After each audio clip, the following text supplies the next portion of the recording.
साथियों, शाहू छत्रपति महाराज का स्मृति शताब्दी वर्ष का ये समारोपीय कार्यक्रम है। 6 मई 2021 को इसका आरंभ हम लोगों ने किया। आज ये समारोपीय कार्यक्रम है और महाराष्ट्र में जिन लोगों की सत्ता है उन्हें शाहू महाराज की याद तक नहीं है। आज के कार्यक्रम के लिए एक विषय चर्चा के लिए रखा है कि तिलक को देखते ही उसे गोली से मार देना चाहिए, ऐसा शाहू छत्रपति महाराज ने क्यों कहा था। और उसके साथ एक विषय रखा गया है कि शाहू छत्रपति महाराज का समग्र साहित्य महाराष्ट्र सरकार और केंद्र सरकार ने अब तक प्रकाशित क्यों नहीं किया। जब हम यहाँ आए तो अखबारों में खबर पढ़ने में आई कि 100 सेकंड जहां कहीं भी हो वहां रुक जाओ और शाहू महाराज को वहीं से श्रद्धांजलि दो, अभिवादन करो। जिसके लिए नए पैसे की ठीक, ये कार्यक्रम लाइव वर्चुअल भी हो रहा है और देश भर के लोग इसको सुन रहे हैं, इसलिए ये कार्यक्रम अन्य राज्य के लोगों को समझने के लिए मैं हिंदी में बोल रहा हूं। तो जिसके लिए नए पैसे की जरूरत नहीं है, खड़े होकर याद करो। मगर शाहू छत्रपति महाराज का साहित्य प्रकाशित करने के लिए महाराष्ट्र गवर्नमेंट के पास और केंद्र सरकार के पास पैसा नहीं है, इतने वो दरिद्र हैं। ये बहुत ही चिंता की बात है। विलास संघवे नामक एक कोल्हापुर के स्कॉलर है, इन्होंने बहुत परिश्रम करके 8-10 वॉल्यूम कोल्हापुर यूनिवर्सिटी से प्रकाशित किए, मगर उसका मूल्य कितना है, केवल एकेडमिक क्षेत्र के लोगों तक। यहां पूरा भी कार्यालय है कोल्हापुर में। शाहू छत्रपति महाराज के जितने भी पुराने डॉक्यूमेंट्स हैं उसको शाहू दफ्तर कहा जाता है। वो सारा का सारा शाहू दफ्तर सरकार के पोजीशन में है, यहां पर है। मगर वो लिटरेचर को प्रकाशित नहीं किया जा रहा है। जब मैंने शाहू छत्रपति महाराज के ऊपर संशोधन करने के लिए यहां पर आया तो मुझे यहाँ के जो संभाजी महाराज, इनका सहारा लेना पड़ा। इन्होंने मुझे अभिवचन दिया कि अगर आप शाहू महाराज के ऊपर लिखते हो तो हम पूरा समर्थन करेंगे। मगर जब हम कार्यालय में गए तो बहुत घुमझाव करना पड़ा और कहा कि मंत्रालय से चिट्ठी लेकर आना पड़ेगा। यहाँ के संभाजी राजा को भी उन्होंने कोई महत्व नहीं दिया। बहुत मेहनत करने के बाद शाहू छत्रपति महाराज का दफ्तर मैंने पढ़ा है और पढ़ने के बाद यह विषय सामने आया कि शाहू छत्रपति महाराज ने खुद कहा कि तिलक को देखते ही गोलियों से उड़ा देना चाहिए।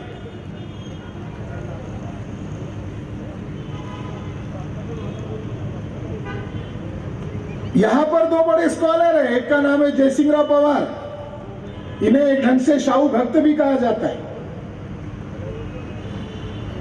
और दूसरे बड़े लेखक है रमेश जाधव।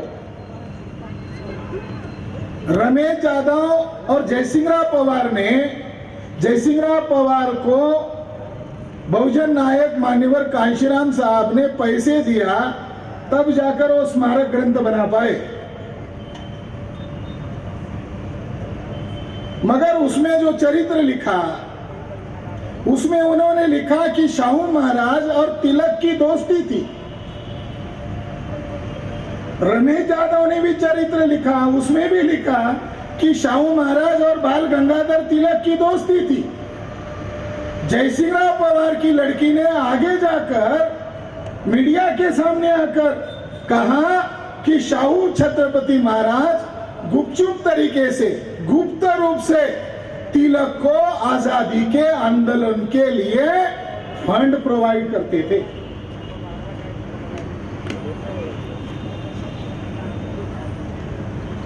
तो वो जो बातें उन्होंने लिखी, तो सवाल है उनको कैसे पता चला? तो बातें उनकी नहीं है। जयसिंहराव पवार बहुत सीनियर संशोधक है, बहुजन समाज में कुछ अच्छे लेखन कार्य करने वाले में से वो है, मगर उनके लेखन में दो बड़े दोष हमने पाए। नंबर एक कि वो जो बात सच्चाई पर नहीं है उस बात को उन्होंने इतिहास के तौर पर प्रस्तुत किया।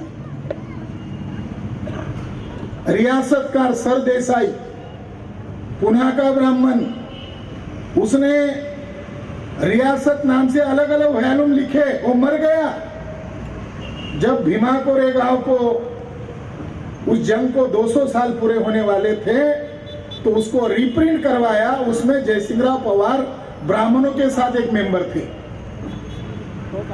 और उसमें छत्रपति संभाजी महाराज का चरित्र हनन किया गया है।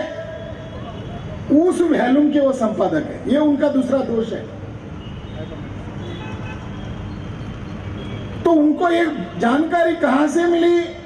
तो उनको जानकारी मिली धनंजय कीर के द्वारा और यदि फड़के के द्वारा। धनंजय कीर एक विचित्र आदमी है, भंडारी कम्युनिटी के थे, बैकवर्ड कास्ट के थे। पहला चरित्र लिखा बाल गंगाधर तिलक का, बाद में अलग अलग लोगों के चरित्र लिखे, सावरकर का लिखा, अंबेडकर का लिखा। तो उन्होंने जो हिंदू महासभा और आरएसएस का प्रभाव होने के कारण उन्होंने वो लाइन लिखी जो आरएसएस के लोगों ने बताई कि शाहू महाराज आजादी के आंदोलन में सहभागी थे। ये दिखाओ। यदि फड़के ने जो आतंकवादी ब्राह्मण थे, उन आतंकवादी ब्राह्मणों के ऊपर लिखा और उनको क्रांतिकारी घोषित किया। उसमें से एक ब्राह्मण दामू जोशी था जो बाल गंगाधर तिलक का शिष्य था और उसको 7 साल की जेल हुई थी। वो जेल से फरार हुआ था और कोल्हापुर से जेल से फरार हुआ था। वो शाहू महाराज को मारने के लिए तिलक के द्वारा सुपारी लेकर काम कर रहा था।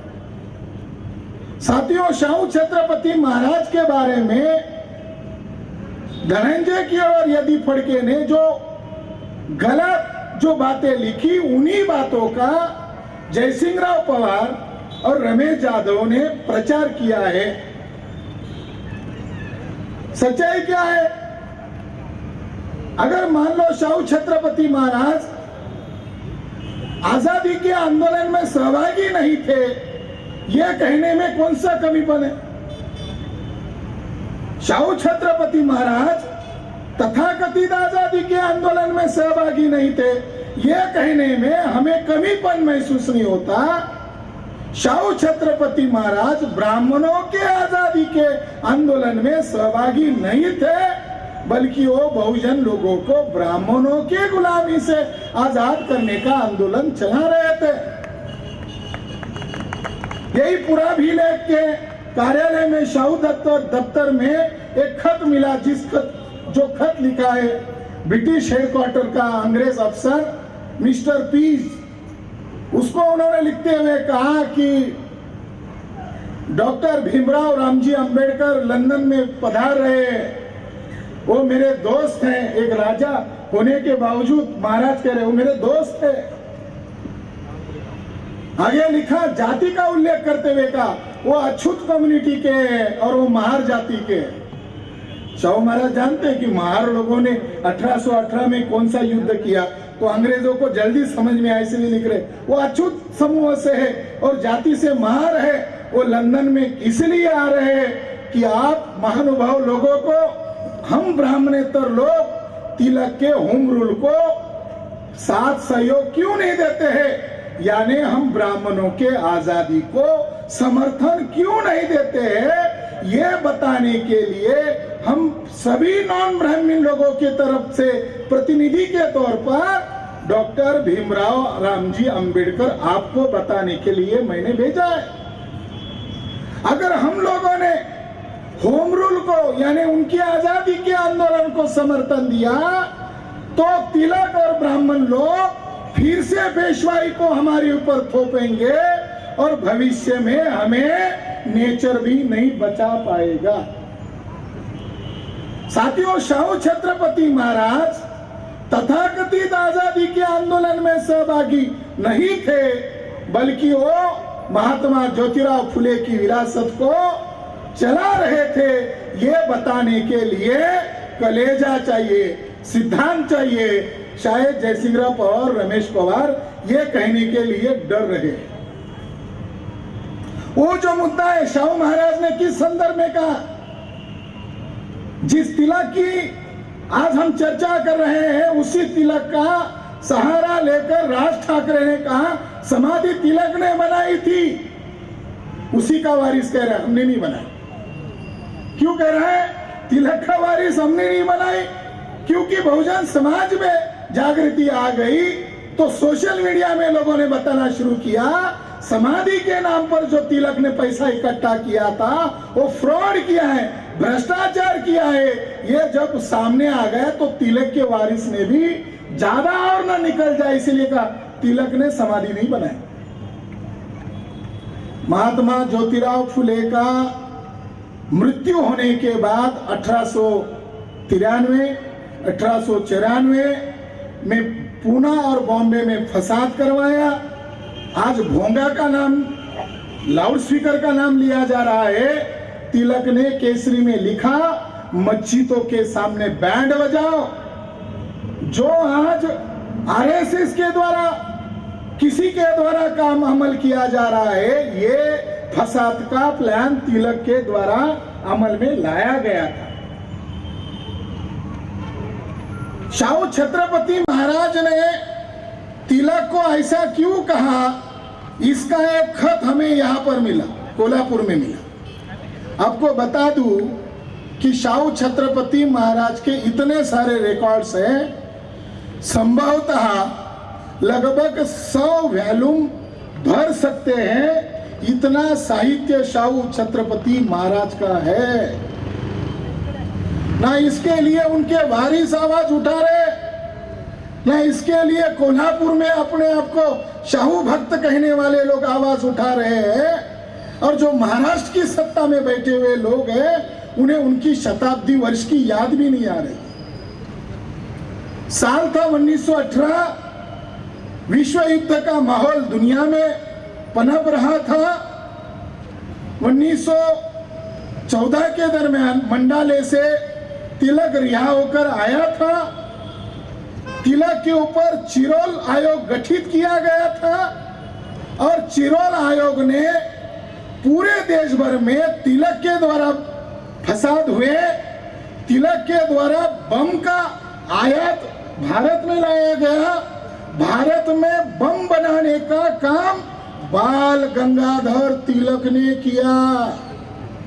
शाहू छत्रपति महाराज बाल गंगाधर को लोकमान्य नहीं कहते थे, लोकमान्य असली डॉक्टर बाबा साहब अंबेडकर है। शाहू छत्रपति महाराज ने डॉक्टर बाबा साहब अंबेडकर को लोकमान्य उपाधि दी, ये तिलक के अनुयायी ने चोरी कर ली। भारत में बम बनाने का काम तिलक के द्वारा किया गया तो शाहू महाराज ने कहा ये चितपावन ब्राह्मण आतंकवादी जमात है, ये जो पुना की ब्राह्मण है ये आतंकवादी जमात है और ये केवल मेरी संस्थान कोल्हापुर के लिए खतरा नहीं बनेंगे बल्कि आने वाले समय में पूरे देश के लिए खतरा बनेंगे। शाहू छत्रपति महाराज ने जिस जमात के बारे में ये कहा वही चितपावन ब्राह्मणों का देश के शासन व्यवस्था पर नियंत्रण हो गया है। 1918 साल चल रहा था, ब्रिटिश लोगों ने जो प्रभावी नेता थे, जो प्रभावी संगठन चला रहे थे, उनको बॉम्बे में वाइसराय की उपस्थिति में मीटिंग का आयोजन किया और ब्रिटिश लोग भी ये चाहते थे कि ब्राह्मण लोगों को भी बुलाया जाए, मगर ब्राह्मणों में जो बेचैन नेता कौन है, वो तिलक है, तो तिलक को भी निमंत्रण दिया और संस्थानिक राजा शाहू छत्रपति महाराज को भी निमंत्रण दिया। तब शाहू छत्रपति महाराज ने कहा, जहां पर तिलक है वहां पर मैं बिल्कुल नहीं आऊंगा, जहां पर तिलक है वहां पर मैं बिल्कुल नहीं आऊंगा, क्योंकि वो मेरा दुश्मन है और उस दुश्मन के साथ आप लोग कैसे बैठ सकते हो, जिसको आपने राजद्रोही कहा, जिसको आपने मंडाले के जेल में कहा, उसको बुलाना मतलब उसने जो उसके ऊपर जो आपने आरोप लगाया था उसको शुद्ध करने जैसा है। शाहू महाराज का जो ओरिजिनल खत है, मेरे साथियों ने मुझे कहा कि बहुत सारे लोग इसलिए भी जिज्ञासा कर रहे हैं समाज में कि शाहू महाराज ने ऐसा कहा होगा क्या, तिलक को देखते ही गोली मारना चाहिए। तो ओरिजिनल जो खत है उसका जो आशय है वो मैं आपको बताना चाहता हूं, ताकि शाहू महाराज किस संदर्भ में सोच रहे थे। ये संदर्भ भी ब्राह्मणों से हम अलग है और ब्राह्मणों के आजादी को हम समर्थन नहीं करते हैं, इस संदर्भ में यह स्टेटमेंट है। उन्होंने वाइसराय को खत लिखते हुए कहा, उसकी तारीख है 11 जून 1918 और जो अधिकारी उसका नाम है मिस्टर कैडेल, जो बॉम्बे सरकार का प्रमुख अधिकारी, उसको लिखा। मराठी में उसका आशय है, टिळक व त्याच्या कंपूचे परिषदेमधील लाजिरवाणा व्यवहार तुम्ही अनुभवलेला आहे। ते लोक असभ्य वर्तन अंगिक असणारे आहेत व त्यांच्यामध्ये योग्यतेचा अभाव आहे। ब्राह्मण लोक असभ्य आहेत आणि त्यांच्यामध्ये अयोग्यता आहे।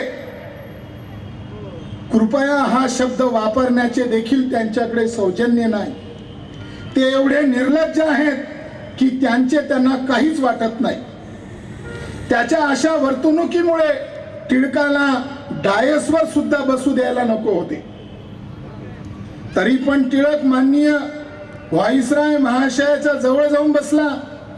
जवळ बसल्यानंतर शेजाऱ्याला कमीत कमी स्पर्श करायचा नसतो, परंतु टिळक इतका गचाळ व दूषित प्रवृत्तीचा आहे की त्याने महाशयांना स्पर्श करण्याचा दुष्ट गुन्हा केला। महाशयांच्या जवळ बसणे म्हणजे त्यांचा अपमान करणे होय। मी तर अशा माणसाची सावली सुद्धा पडू देत नाही आणि खरा अस्पृश्य टिळक आहे असे मला वाटते। तो माझा व्यक्तिगत शत्रू आहे, त्यामुळे त्याचे वरील वर्णन कदाचित अतिशयोक्तीचे वाटू शकते, परंतु मी काही दशकापासून त्याला पाहत आहे आणि माझा असा पक्का विश्वास बसला आहे की जोपर्यंत तो आणि त्याच्या पार्टीला पाठबळ आहे तोपर्यंत दक्षिणेमध्ये शांतता नांदणार नाही। त्यांना एकच शिक्षण मिळाले आहे, ते म्हणजे वातावरण सतत कसे तापट ठेवायचे आणि चालू घडामोडींना वेगळे वळण द्यायचे।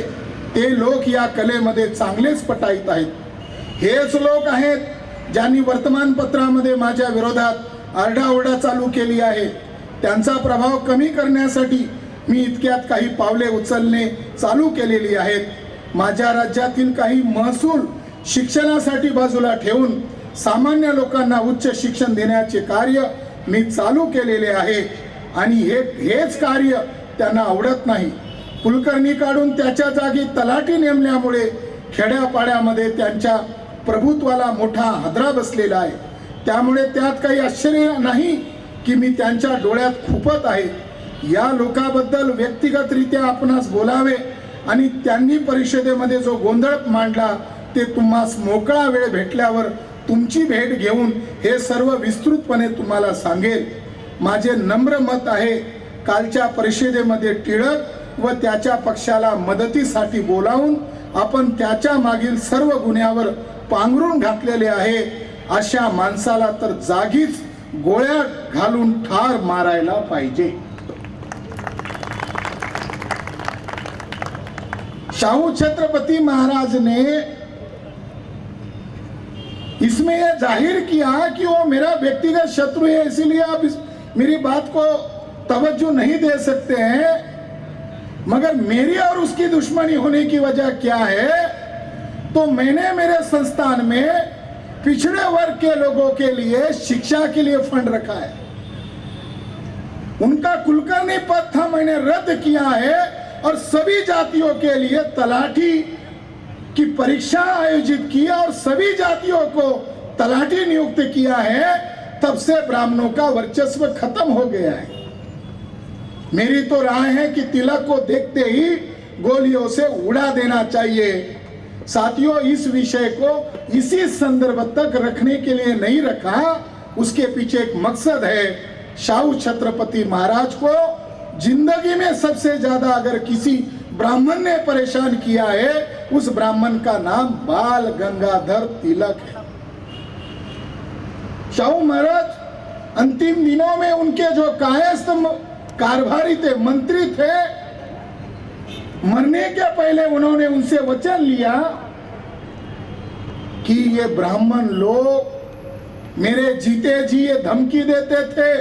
भोपटकर, जिसको बाबा साहब अंबेडकर बहुत ही तीखी शब्दों में आलोचना करते थे, बेलगांव का बेलवी, पुणे का नचिम केलकर, ये लोग मेरे बारे में अफवाहें फैलाते थे कि शाहू महाराज का हम काला चरित्र लिखने वाले हैं, हम उनका चरित्र हनन करने वाले हैं. तो शाहू छत्रपति महाराज ने कहा कि कोई नौजवान पकड़ो और मेरे जो खत हैं, मेरे जो डॉक्यूमेंट्स हैं, चाहे अंग्रेजों से लिखे या अंग्रेजों के मुझे आए हैं या जो मैंने फैसले किए हैं, ये सारा दफ्तर उस नौजवानों के सामने खुला कर दिया जाए. ये मेरे चरित्र के वास्तविक साधन है. इसको आधार बनाकर मेरा सही चरित्र आने वाली नस्लों को मालूम होना चाहिए. आपको जानकारी के लिए बताता हूं, शाहू छत्रपति महाराज के वकील के हाथ की फाइल पुणे के रेलवे स्टेशन से तिलक के गुंडों ने चुराई थी. शाहू छत्रपति के कुछ निजी रिकॉर्ड्स तिलक के गुंडों ने चुराए थे और शाहू छत्रपति महाराज को बदनाम करने के लिए ब्राह्मणों ने बहुत सारे षड्यंत्र किए. उस षड्यंत्र करने में नचिम केलकर, बाल गंगाधर तिलक और जिसको बहुत बड़ा कम्युनिस्ट नेता कहते हैं श्रीपाद अमृत डांगे, इन ब्राह्मणों ने मिलकर 17 मई 1921 को केसरी का अंक निकाला था और ये अंक हमने ज्यादा पैसा देकर केसरी कार्यालय से ले लिया. हमको लगा दुय्यम साधनों से हमारे पुरखों का इतिहास नहीं देखना चाहिए, ओरिजिनल साधनों से देखना चाहिए. इसके अंदर उनके जो निजी खत थे वो निजी खत पब्लिश कर दिए गए और लंबा एडिटोरियल लिखा जिसका शीर्षक था आमचे स्वराज्य द्रोही छत्रपति, यानी हमारे स्वराज्य द्रोही छत्रपति. शाहू महाराज ने कुछ अंग्रेज अफसरों को जो उनके दोस्त थे, जिसमें से उनको गुरु थे फ्रेजर, इनको अपनी दिल की बात लिखते हुए कहा, जो यही कोल्हापुर में यहाँ सरकारी दफ्तर में ये रिकॉर्ड पड़े हुए हैं, वहीं से पढ़कर हम हमारे लोगों को समझा रहे. क्या लिखा उन्होंने? केसरी के द्वारा, भोपटकर के अखबार के द्वारा, संदेश के द्वारा और ब्राह्मण लोगों ने कई अखबारों का निर्माण किया और वो लोग मेरी छवि समाज में खराब करना चाहते हैं. या तो मैं बॉम्बे में रहूंगा. शाहू छत्रपति महाराज जब बॉम्बे जाते थे सरकारी काम के लिए, मीटिंगों के लिए, वो इतने विजिलेंट थे कि अपनी जानकारी दुश्मन को पता न चले, इसके लिए खुद की 4 व्हीलर खुद चलाते थे. बॉम्बे के रास्तों में खुद की 4 व्हीलर खुद चलाते थे और जब उनकी पैर को जख्म हुई तो यहाँ सांगली में जाकर उन्होंने ट्रीटमेंट लिया तो जो धूल देने वाला इंजेक्शन नहीं लगाया, बल्कि 8-10 लोगों को पकड़ कर कहा कि आप मुझे इसी स्थिति में करो, कहीं मुझे ये लोग मार न दे। यानी अपनी जिंदगी के बारे में इतने सतर्क होते थे। उन्होंने लिखा, और ये के तिलक आतंकवादी कंपू के द्वारा, मेरी खुफिया एजेंसी के द्वारा ये मुझे पक्की जानकारी मिली है, जब मैं बॉम्बे में कार चला रहूंगा तब मेरे ऊपर अटैक करके मारने की बड़ी साजिश है। यहाँ उनकी लड़की की जब शादी थी तब उनको मारने की भी प्लानिंग हुई। बम सही समय पर नहीं आया मगर अटैक किया गया, और चालाकी से जिस बग्गी में वो बैठना चाहिए थे 11th आवर पर उस बग्गी में नहीं बैठे, इसलिए वो बग्गी तो पलट गई जिसमें कोई नहीं बैठा था, मगर शाहू छत्रपति महाराज, उनकी लड़की, उनका जमाई और उनके गुरु फ्रेजर की उसी जगह पर मौत होने वाली थी। शाहू छत्रपति महाराज अपने दुश्मन हमारे बारे में क्या सोचता है, इसलिए तोपखाने को तिलक को मिलने के लिए भेजा, और तोपखाने मिलने के लिए गया। साल 1920 था, तो शाहू छत्रपति महाराज ने कर्नल वुड हाउस को लिखा कि मैंने मेरा दुश्मन तिलक के पास प्रोफेसर तोपखाने को भेजा, और तोपखाने ने कहा, तिलक महाराज आपकी क्या राय है शाहू महाराज के ऊपर? तो तिलक ने तोपखाने को अपना मानकर अपना असली हृदय बताते हुए कहा, अगर शाहू महाराज शूद्र अति शूद्रों को जगाने का, उनको अधिकार देने का कार्य अगर नहीं छोड़ते हैं तो मैं उनकी हत्या करूंगा। और कैसे हत्या करूंगा? जैसा जैक्सन और रैंड की हत्या करवाई है उसी तर्ज पर मैं उनकी हत्या करवाऊंगा। शाहू छत्रपति महाराज को यह जानकारी मिल गई, तो उन्होंने मिस्टर वुड हाउस को लिखा कि मैंने तोपखाने के द्वारा उसको जवाब दिया है, मैं नामर्द की औलाद नहीं हूं, मेरे अंदर छत्रपति शिवाजी महाराज का खून दौड़ रहा है, मैं आमने सामने की लड़ाई में मरना पसंद करूंगा। शाहू छत्रपति महाराज को मारने के लिए तिलक ने 10 तरह के षड्यंत्र किए थे। समय अभाव के कारण मैं केवल उनका जिक्र कर रहा हूं। तिलक ने क्या क्या षड्यंत्र किए? नंबर 1, दुष्ट प्रचार करना। नंबर 2, चरित्र हनन करना।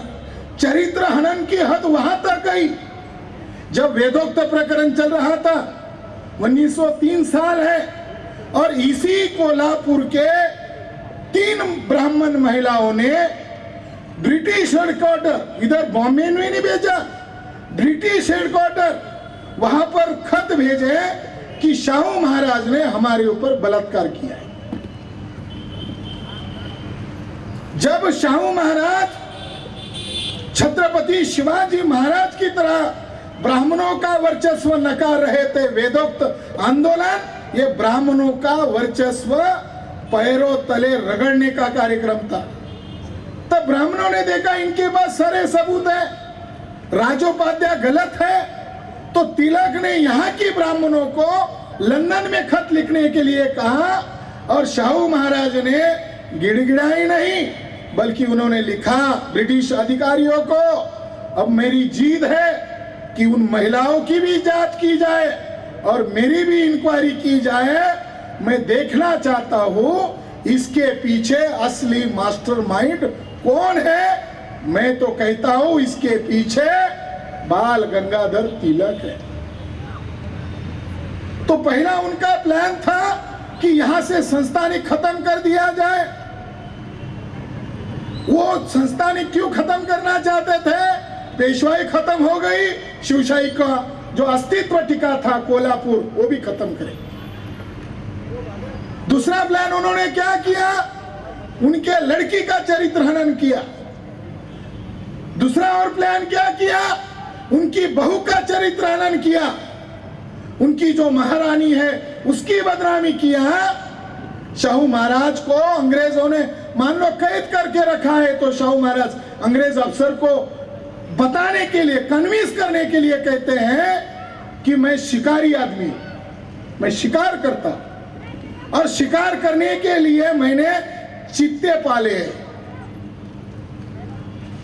वो उनके ऊपर मेरा स्वभाव सर्व सामान्य लोगों पर इतना गहरा है, ये तो मुझे मालूम है, मगर मेरा स्वभाव, मैंने जो पाले हुए जानवर है इनके ऊपर भी बहुत ज्यादा है। तो मैंने शिकार करते समय उसूल बनाया है, मादी को कभी नहीं मारूंगा, नर को मारूंगा। जब मादी आती है तो मेरे चीते भी उनको छोड़ देते। मेरा असर मेरे पाले हुए चीतों के ऊपर इतना है, मेरा दुश्मन तिलक मेरे महिलाओं को छोड़ नहीं रहा है। जब अपनी बदनामी हुई, मैं यहां कोल्हापुर में कहना चाहता हूं, जब हमारे छत्रपति शिवाजी महाराज के वारिसों की बदनामी हुई तो 1920 में मराठा सम्मेलन, मराठा हॉस्टल का उद्घाटन नासिक में करते हुए उन्होंने कहा कि ये तिलक पेशवाई लाना चाहता है, इसके पीछे मत पड़ो। इसलिए शाहू महाराज ने कहा आपको अकलन नहीं है कि ये पेशवाई का राज कितना दर्दनाक था। अच्छा हुआ वो 1818 में युद्ध लड़े, और उस युद्ध का सबसे ज्यादा फायदा हम मराठों को हुआ, छत्रपति शिवाजी महाराज के वारिस को हुआ। दूसरा, बाजीराव पेशवा ने छत्रपति शिवाजी महाराज के 17 के राजा को कैद किया था। 1818 के युद्ध के कारण छत्रपति का वारिस रिया हुआ। कितनी बड़ी बात है। आज ये बात मराठों को याद नहीं है, भिड़े भिड़े याद है, मगर शाहू महाराज याद नहीं है। साथियों, शाहू छत्रपति महाराज बहुत धुरंधर नेता थे, बहुत उनके पास रणनीति थी। उन्होंने यहां तक पार्टी बनाई। शाहू छत्रपति महाराज ने राजनीतिक दल बनाया। ऐसा कौन सा राजा है, 650 संस्थानिक थे, वो सारे अपने राज्य चलाने में मशगूल थे।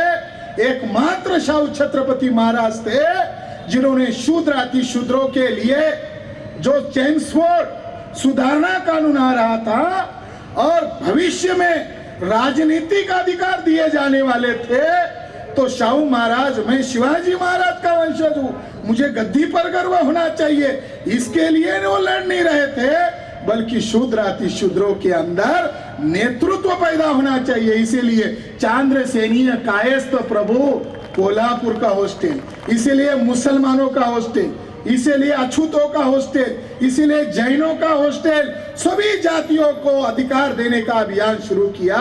इतना ही नहीं, हर जाति समूहों में लीडरशिप पैदा करने का अभियान शुरू किया। उस समय अछूत लोगों को एक खत लिखा था, उनको समझाने के लिए शाहू महाराज, उनके पास समझ नहीं थी, तो शाहू महाराज ने कहा, कभी आपने सुना है शेर का नेता कुत्ता होता है? कभी आपने सुना है शेर का नेता लोमड़ी होता है? अरे आप शेर हो तो आपका लीडरशिप आप होना चाहिए। मुझे तो ये शोध करके, संशोधन करके आश्चर्य इस बात का लग रहा है कि जो कम्युनल अवार्ड की नींव है वो शाहू छत्रपति महाराज ने रखी।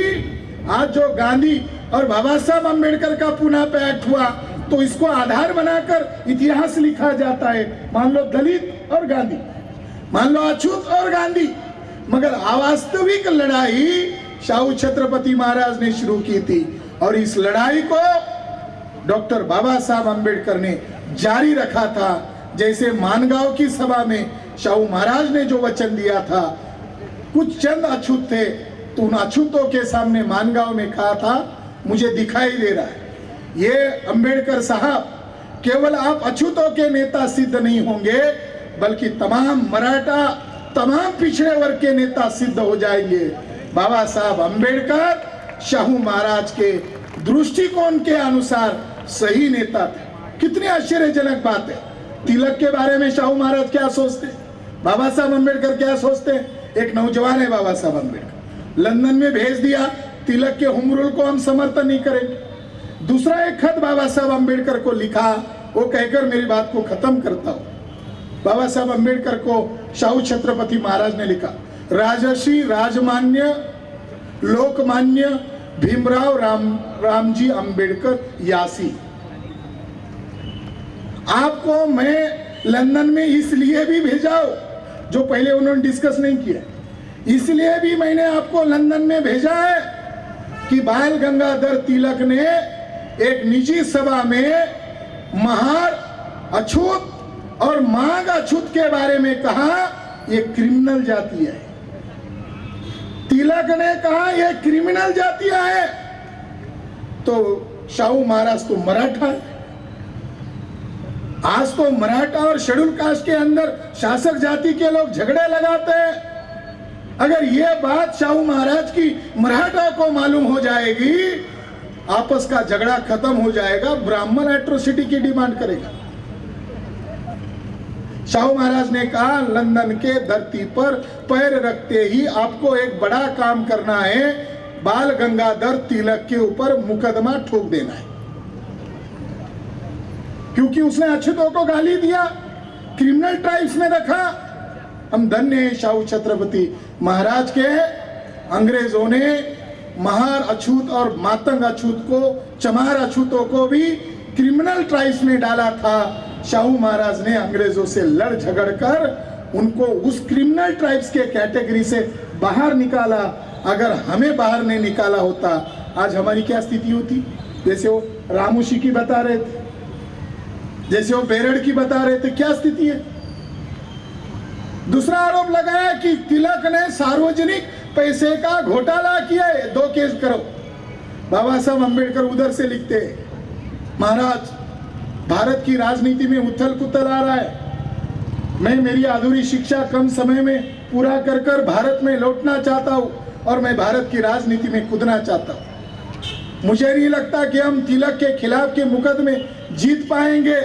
शाहू महाराज जीत से लिखते हैं, आप मुकदमा हारो या जीतो ये मायने नहीं रखता है, दुनिया वालों ने सोचना चाहिए बाल गंगाधर तिलक के खिलाफ मुकदमा दर्ज करने वाला वो कौन सा नायक है, मैं आपको अंतरराष्ट्रीय लीडर के तौर पर देखना चाहता हूं। इसलिए साथियों, शाहू महाराज का जो कार्य है वो कार्य मराठा लोगों को समझना होगा, बहुजन समाज को समझना होगा। प्रताप दादा पाटिल ने याद दिलाई, धनगरों के साथ शादी व्यवहार किया। धनगरों के साथ शादी कैसे रची जाए, धनगरों का होलकर संस्थान, इनका जनमत बनाया जाए, इसके लिए महाराज खुद मिलने गए और वहां के लोग और यहाँ के लोग दोनों की मानसिकता कैसे, इसके लिए कमीशन गठित किया। कमीशन का रिपोर्ट आया और कोल्हापुर में गैजेट के तौर पर पब्लिश किया। चौक चौराहे पर धनगर और मराठा लोग जो आपस में शादी करेंगे, ऐसे नौजवानों को मैं कोल्हापुर संस्थान में सरकारी जवाब दूंगा, और जो लड़की ऐसी शादी के लिए राजी होती है मैं उसको बेशकीमती सोने के गहने दूंगा।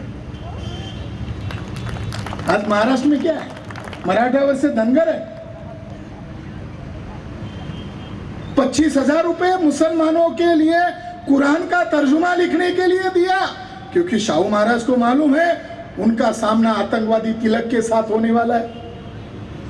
वो तिलक हिंदू मुसलमान का मामला खड़ा कर रहा है, शाहू महाराज कुरान का उर्दू तर्जुमा कर रहे हैं। लिंगायतों को फॉरेन में, कोलंबिया में पढ़ने के लिए भेजा, कई कायस्थों को फॉरेन में पढ़ने के लिए भेजा। धन्य शाहू महाराज, जिनकी नगरी में आज हम उनकी स्मृति दिन मना रहे, और उनका अधूरा रहा कार्य को हम पूरा करेंगे, इस संकल्प के साथ मैं मेरी बात को विराम देता हूं। धन्यवाद। जय शाहू जी महाराज।